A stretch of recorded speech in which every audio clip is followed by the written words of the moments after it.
There seems to be a standard format for all of this, so why don't I begin with that? Once upon a time, there was, well, me. I was this child who was very quiet and didn't talk too much. So much so that my mother used to call out my name every half hour just to make sure I'm in the same room. Yes, it's funny, but I wasn't. I was this shy child who used to sit in a corner, complete her homework during her lunch break, the teacher's pet, the kind you all hate, the one who liked socializing in front of a mirror. Yes, that was me. And like all the girls, I was closest to my dad. Reason? I was emotionally challenged, my father was emotionally challenged. Neither of us knew how to make conversation, but that was the fun part. We didn't need it. You know, remember the games that your parents used to play with you when you were kids? Like when you wanted something, first you go to your mother, then she sent you to your dad, then dad sent you back to mom again. Remember that? That never used to happen to me.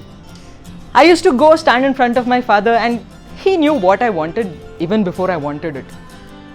My cupboard used to be filled with color pencils, crayons, sketch pens, glitter pens and an assortment of colored charts. I love drawing. But then I grew up and I broke the barriers of socializing in front of the mirror and I started talking to real people. It's easy after all, socializing. You just have to sit across a person, look into their eyes, convert words to sentences, make sure that they don't see the rivulets of sweat forming across your face or see the shivers running down your spine. But as I upgraded my social skills, so did my conversations with my father. I used to talk in questions while my father used to answer with a monosyllable. No. Dad, can I go out? No. Dad, can I go out for a movie with my friends? No. Dad, can I go for a trip with no? Very soon I changed the questions to statements. Hey Dad, I'm going out with my friends. I'll be back by 9.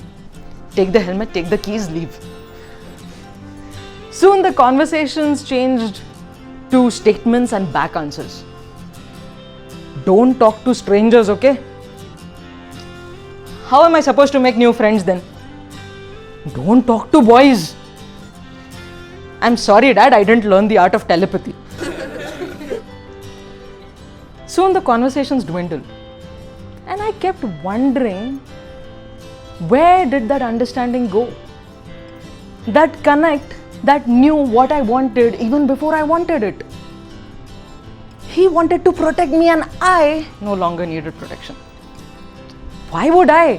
The kids of my age were living in hostels, traveling, partying, having fun. And here I had to be home by 9. My male friends were frowned upon. So I had to hide them behind lies and phone passwords. I was tired of this lies and manipulation. So I moved out of the house and went straight to Bangalore. And here is where I realized why my father was asking me to keep away from strangers and men. Because all I met here were strange men. A guy who helped me out on the street, whom I said thank you to, misheard it as I love you too. It's not his fault really. They sound so similar, right? But then he had the audacity to say, hey, you and me, let's go out on a walk together.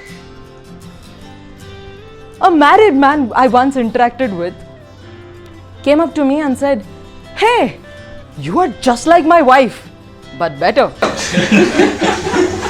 It was a bittersweet compliment, but I would have left it at that if he didn't spend every waking hour calling and texting me, trying to spend time with me.